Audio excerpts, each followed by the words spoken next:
Disney's Snow White remake has become the company's worst nightmare.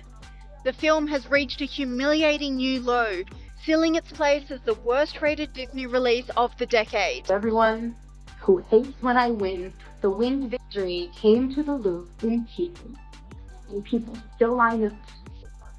And I can only hope that despite my flaws, and despite my cracks and my breaks, and there are many of them, people will wait in line.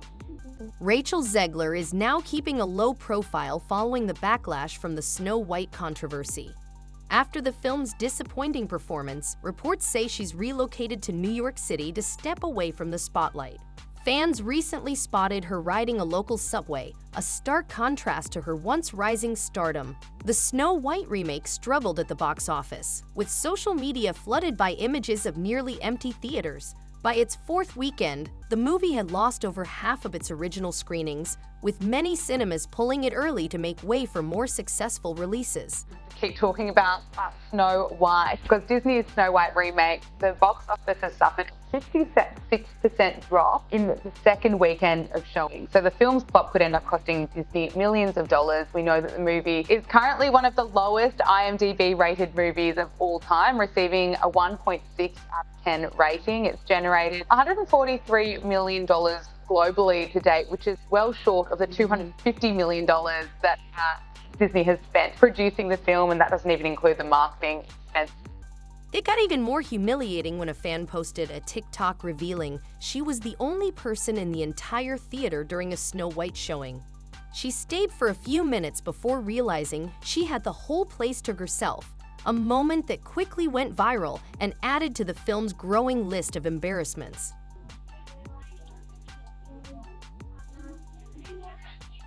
By mid-April 2025, Snow White had been pulled from over 1,200 theaters. Its screen count plummeted from around 3,750 on opening weekend to just 2,540, a drop so sharp it was labeled a complete collapse. According to box office trackers like Forbes, screenings were being canceled at record speed. The reason? Almost no one was buying tickets.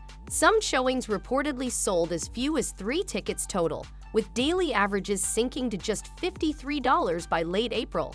Theaters had no choice but to drop the film in favor of newer hits like Minecraft, the movie, and Captain America: Brave New World, which were drawing packed crowds. To put it into perspective, while Rachel Zegler's Snow White played to nearly empty rooms, Minecraft fans were reportedly bringing live chickens into theaters to celebrate the premiere, making the contrast even more surreal.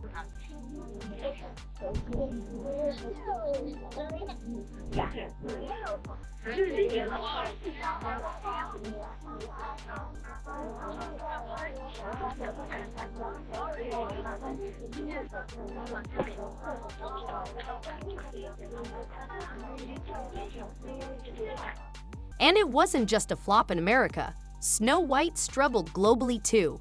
In China, footage began circulating online showing completely empty IMAX screenings. Despite Disney's hopes for a stronger international reception, the film failed to draw audiences abroad just as it had at home, further cementing its status as a worldwide misfire. As a good reporter, I went to check it out myself yesterday here in Shanghai. Now, including myself and my friend, the entire IMAX cinema had just 5 audience members. That is despite Disney going all out in their promotion of the film here in China. There was even a poster in the elevator at my apartment. And somehow, Rachel Zegler managed to embarrass herself even more when she showed up in person at one of the nearly empty theaters. A TikTok of her sitting alone in the audience quickly went viral, adding another layer of public humiliation to the film's already disastrous run.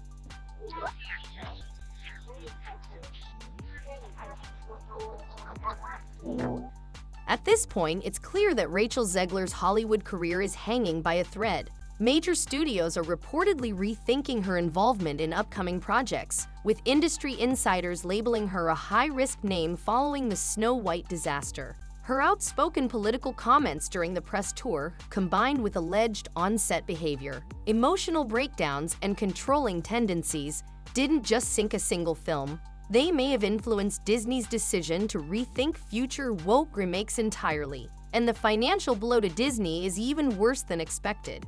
Snow White isn't just a critical and commercial failure, it's now being dubbed the biggest flop in Hollywood history. Move on to lighter news now, and a news that will surprise, well, none of us. Disney's live-action remake of Snow White is officially one of the biggest flops in Hollywood history. A new report from Outkick has revealed the brutal financial reality behind Snow White's failure. While Disney insiders initially hoped to cap the losses at around $115 million, the film's final global gross stalled at just $195 million, pushing projected losses closer to $145 million. But the financial hit is only part of the story. The bigger issue is that Snow White may have triggered the collapse of Disney's entire strategy of pushing woke live-action remakes. In a recent interview, Disney CEO Bob Iger was pressed on claims that the company had become too woke. His response raised eyebrows. He awkwardly admitted that he no longer really knows what woke even means and defended Disney by saying the studio is simply trying to make a positive impact around the world. I love what you said about wanting to entertain audiences. Critics saying Disney's too woke, but you're just putting out storytelling. We are. Look, I don't really like the term woke because I think it's an umbrella term that I'm not 100% sure I even know what it means. And one could argue that sometimes it's used too liberally. That said, our primary purpose is to entertain. And where we can entertain responsibly, obviously, we try to do that. We try to have a positive impact on the world. But the first thing we need to do is entertain.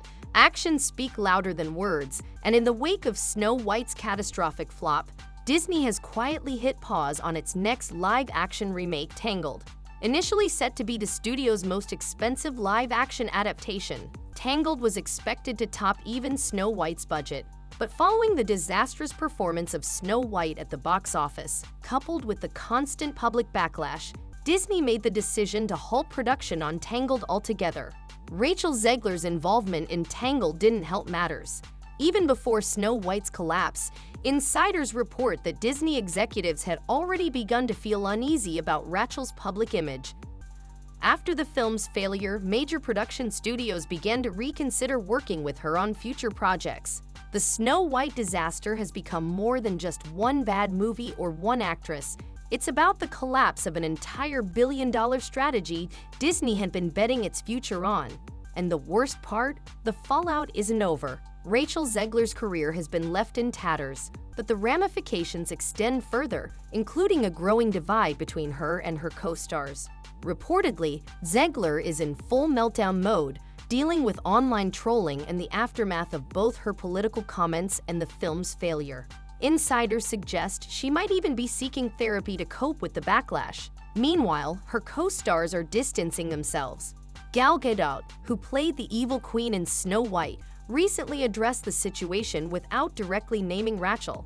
She suggested that the project's failure stemmed from a lack of teamwork behind the scenes, a subtle jab that many saw as pointing to the issues surrounding the film's production. Disney executives were pressuring Gal to defend the Disney agenda and the message behind the film. Gal refused, since she knows her career is at stake. There was one confrontation between both Gal and Rachel, where Gal recently told Zegler herself that she was the sole individual that tanked the entire film at the box office.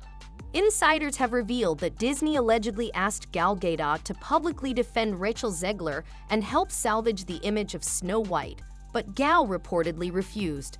It's clear that Gal, like many others involved with the film, is frustrated by how Rachel's political remarks derailed the project and tarnished everyone's reputation. And it doesn't stop there. Rachel's controlling behavior wasn't just speculation, it was evident during filming. Behind-the-scenes reports indicate that she attempted to dominate key decisions, particularly when it came to how Snow White should be portrayed. During a press tour, she openly stated that she felt all of Andrew's scenes could be reworked or even removed, further fueling tensions behind the scenes. Get who knows.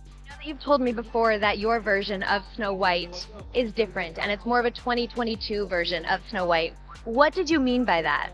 I mean, you know, the original cartoon came out in 1937, and very evidently so. There's a big focus on her love story, with a guy who literally stalks.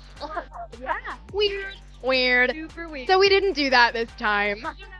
That's incredibly disrespectful toward her co-star, Andrew Burnap, who had worked hard for his role. Rachel even called the Snow White prince a stalker in interviews, mocking the very classic love story that made the original film beloved for generations.